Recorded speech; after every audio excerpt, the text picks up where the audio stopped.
There's no feeling more intense than starting over. If you deleted your homework the day before it was due, as I have, or if you left your wallet at home and you have to go back after spending an hour in the commute. If you won some money at the casino and then put all your winnings on red but it came up black. If you got your best shirt dry cleaned before a wedding and then immediately dropped food on it. If you won an argument with a friend and then later discovered that they just returned to their original view. Starting over is harder than starting up. If you're not ready for that, like if you've already had a bad day, then what you're about to go through might be too much. Feel free to go away and come back. I'll be here. Alright, thanks for coming with me on this trip. I'll understand if you have to take a break at any point. Just find a safe place to stop and quit the game. And don't worry, I'll save your progress, always, even your mistakes. This game is a homage to a free game that came out in 2002 titled Sexy Hiking. The author of that game was Jazuo, a mysterious Czech designer who was known at the time as the father of B games. And B games are rough assemblages of found objects. Designers slap them together very quickly and freely, and they're often too rough and unfriendly to gain much of a following. They're built more for the joy of building them than as polished products. In a certain way, Sexy Hiking is the perfect embodiment of a B game. It's built almost entirely out of found and recycled parts, and it's one of the most unusual and unfriendly games of its time. In it, your task is simply to drag yourself up a mountain with a hammer. And that act of climbing, in the digital world or in real life, has certain essential properties that give the game its flavor.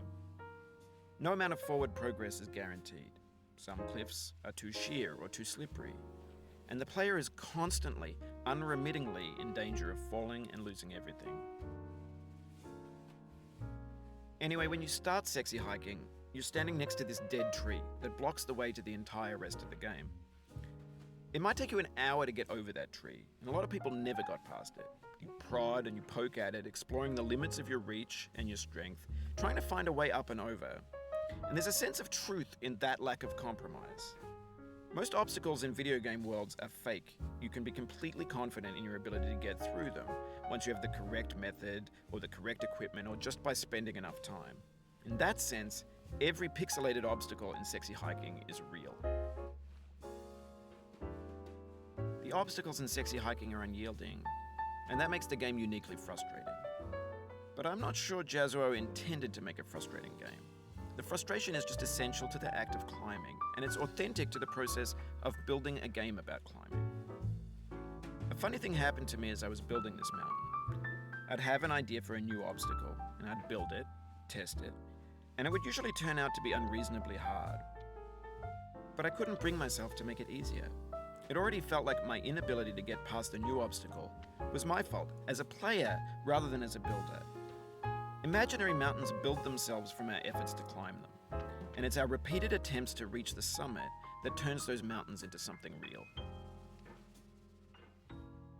When you're building a video game world, you're building with ideas, and that can be like working with quickset cement. You mold your ideas into a certain shape that can be played with, and in the process of playing with them, they begin to harden and set until they're immutable, like rock. And at that point, you can't change the world. Not without breaking it into pieces and starting fresh with new ideas. For years now, people have been predicting that games would soon be made out of prefabricated objects, bought in a store and assembled into a world. And for the most part, that hasn't happened, because the objects in the stores are trash. I don't mean they look bad or that they're badly made, although a lot of them are. I mean they're trash in the way that food becomes trash as soon as you put it in the sink. Things are made to be consumed and used in a certain context, and once the moment is gone, they transform into garbage. In the context of technology, those moments pass by in seconds. Over time, we've poured more and more refuse into this vast digital landfill that we call the internet. It now vastly outnumbers and outweighs the things that are fresh and untainted and unused. When everything around us is cultural trash, trash becomes the new medium, the lingua franca of the digital age. And you can build culture out of trash, but only trash culture. B games, B movies, B music, B philosophy. Maybe this is what digital culture is. A monstrous mountain of trash, the ash heap of creativity's fountain. A landfill with everything we ever thought of in it. Grand, infinite, and unsorted. There's 3D models of breakfast, Gen X's fanfic novels, scan magazines, green screen Shia LaBeouf, banned snuff scenes on LiveLeak.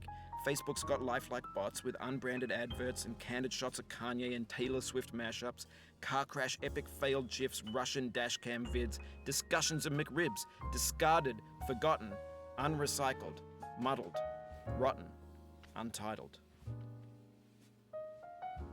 Everything's fresh for about 6 seconds, until some newer thing beckons, and we hit refresh. And there's years of persevering, disappearing into the pile, out of style, out of sight. In this context, it's tempting to make friendly content that's gentle, that lets you churn through it but not earn it. Why make something demanding if it just gets piled up in the landfill, filed in with the bland things? When games were new, they wanted a lot from you. Daunting you, taunting you, resetting and delaying you. Players played stoically. Now everyone's turned off by that. They want to burn through it quickly, a quick fix for the fickle, some tricks for the clicks of the feckless. But that's not you, you're an acrobat. You could swallow a baseball bat. Now I know, most likely you're watching this on YouTube or Twitch, while some dude with 10 million views does it for you, like a baby bird being fed chewed up food. That's culture too. But on the off chance that you're playing this, what I'm saying is, trash is disposable, but maybe it doesn't have to be approachable. What's the feeling like? Are you stressed? I guess you don't hate it if you got this far. Feeling frustrated? It's underrated. An orange is sweet, juicy fruit locked inside a bitter peel. That's not how I feel about a challenge. I only want the bitterness. It's coffee. It's grapefruit. It's licorice. It feels like we're closer now, composer and climber, designer and user. You could have refused, but you didn't. There was something in you that was hidden, that chose to continue. It means a lot to me that you've come this far, endured this much. Every wisecrack, every insensitivity, every setback you've forgiven me is a kingly gift that you've given me. We have the same taste, you and I. It's not ambition, it's ambition's opposite. An obdurate mission to taste defeat. You'll feel bad if you win.